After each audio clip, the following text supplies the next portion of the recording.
Falta muy poco para las elecciones presidenciales en los Estados Unidos. El próximo día 5, el martes 5 de noviembre, finalmente se va a dar el proceso en el cual se definirá si Donald Trump o Kamala Harris finalmente se convertirán en el presidente de este país.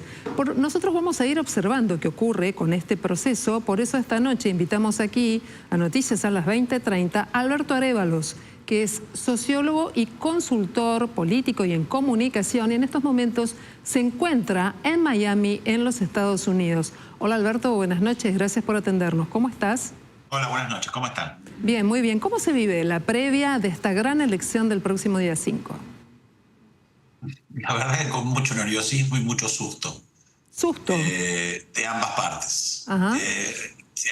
Estados Unidos tiene una grieta social, política, cultural, te diría, muy grande. Y tenés dos mundos. Este país, vos sabés, tuvo una guerra civil hace más de un siglo, pero las grandes diferencias que llevaron a esa guerra civil no se curaron, ¿sí? Entonces, Trump ha logrado darle aire a muchos sectores que durante muchos años, muchas décadas, estaban ocultos en la política o no se expresaban en la política norteamericana como si se expresan ahora. Entonces tenés de un lado un movimiento que excede al Partido Republicano, que ya no es conservador, te diría que es reaccionario en los que plantean y la gente que suman, y del otro lado tenés un movimiento, si querés, de centroizquierda, socialdemócrata, progresista, tratando de generar una economía un poco más inclusiva dentro de los límites que marca el capitalismo norteamericano, que es bastante particular. Pero tenés dos cosmovisiones completamente diferentes, tenés dos mundos completamente diferentes, y eso es lo que se va a dirimir el martes que viene. Bueno, me imagino que debe ser muy difícil hacer un sondeo previo sobre cuál va a ser el resultado de esta elección.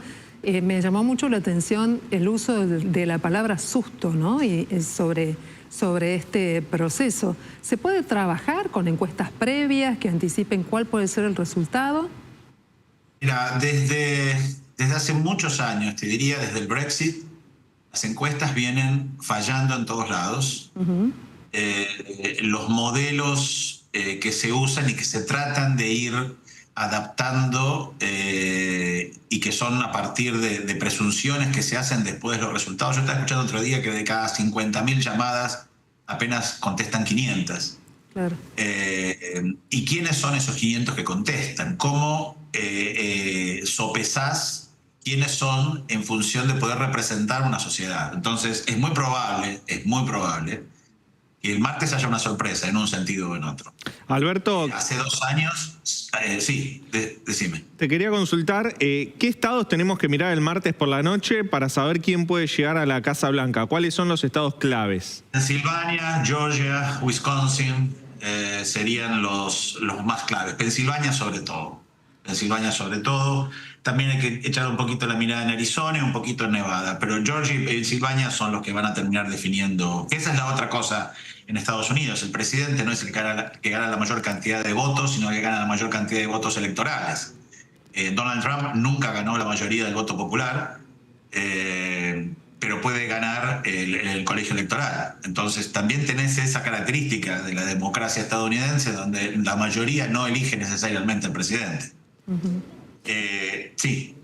¿Hay riesgo de judicialización? Porque lo vimos en la elección. Hay 195 causas abiertas y todavía faltan 4 días para las elecciones. Hay 190, todas presentadas por el Partido Republicano en forma preventiva. Ya están los grupos, digamos, de abogados de los dos lados preparados. El Partido Demócrata está preparado para que Donald Trump repita lo que hizo en el 2020, de anunciarse ganador antes de que estén los resultados. Hay que entender que Donald Trump no es una persona normal. Es decir, es un tipo que está condenado por mentir en las elecciones del 2016, ocultar que él había tenido una relación extramatrimonial le pagó a la persona con la cual había tenido esa relación, y eso para las leyes electorales es una contribución de campaña que él no sacó a la luz.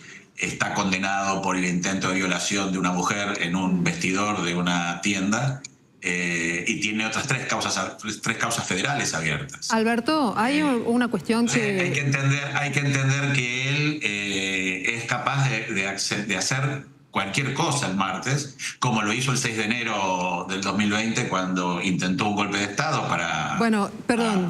Sobre esto quiero detener, porque si se sale a anunciar de manera anticipada un resultado que luego no tiene que ver con una elección real tras cortar los votos, ya tuvieron esa experiencia con lo que fue el intento de toma de una de las instituciones más fuertes de los Estados Unidos. ¿Qué pasa en la sociedad frente al discurso extremo de la política, en este caso del sector de los republicanos? ¿Hay gente que puede seguirlo a ciegas al candidato o hay un espacio mucho más reflexivo? Por eso te decía lo del susto, que es quizás desde la distancia de Argentina no se ve. Yo vivo hace 30 años en Estados Unidos, voté y voto, voté por correo, pero el susto es porque de los de un lado, si del lado, digamos, conservador, derecha, Trump, como lo quieras llamar, hay todo un miedo al cambio cultural que produce el estar en 2024. ¿Sí? No te olvides que el lema de Trump es Make America Great Again, es decir, volver a hacer América grande, como supuestamente lo era en la década del 50, por lo menos, por ejemplo. Es decir, no es conservador, es reaccionario, es volver hacia atrás. Entonces, el miedo de que el cambio cultural, la inclusión, todo lo que tenga que ver con homosexuales, trans, todo eso a esa gente le da mucho miedo. ¿Sí? Y del otro lado, obviamente, les da miedo que hay sectores dentro del movimiento de Trump que te diría que su objetivo final es convertir a Estados Unidos en una teocracia. Esto no lo digo yo como opinión, está escrito. Si vas a la Heritage Foundation y lees el proyecto 2025, vas a ver pasajes donde dice que el próximo gobierno tiene que estar basado en la Biblia. Claro. Entonces, lo que está en juego es tan grande desde lo cultural. No es una elección donde, bueno, ganan los conservadores o ganan los progresistas, entonces la diferencia va a ser si los impuestos van a ser 10% o 15%, o si vamos a estar más cerca o menos cerca de Israel. No. Acá lo que estás dirimiendo son dos formas de vida completamente diferentes. No, queda claro, van a tener consecuencias muy serias. Van a tener consecuencias muy serias en el resto del mundo también. Bueno, y sobre este punto, hablando de las consecuencias, nos interesa mucho que nos des tu mirada sobre lo que puede implicar el resultado de la elección para la Argentina, una Argentina gobernada por el presidente Javier Milei, presidente que siente una sintonía importante hacia el candidato Donald Trump. ¿Sabes que yo lo encuentro muy particular, la sintonía de Milei con Trump? Porque Milei, se pueden decir muchas cosas, menos que no es un tipo intelectual y menos que no es un tipo inteligente. Trump no ha leído un libro en su vida. Es decir, no es un tipo que tenga una ideología. Es decir, a él lo único que le interesa es ganar, pero es incapaz de tener una discusión al nivel de profundidad que puede tener Milei, por un lado. Segundo, detrás de Trump, y te lo digo porque lo vi hace 2 semanas, hubo una manifestación de botes en la costa de Miami, y había botes con banderas con esvásticas, con banderas nazis. No creo que Milei, sino todo lo contrario, esté cerca de eso. Pero bueno, qué sé yo, a veces hay parejas desparejas. Para la Argentina...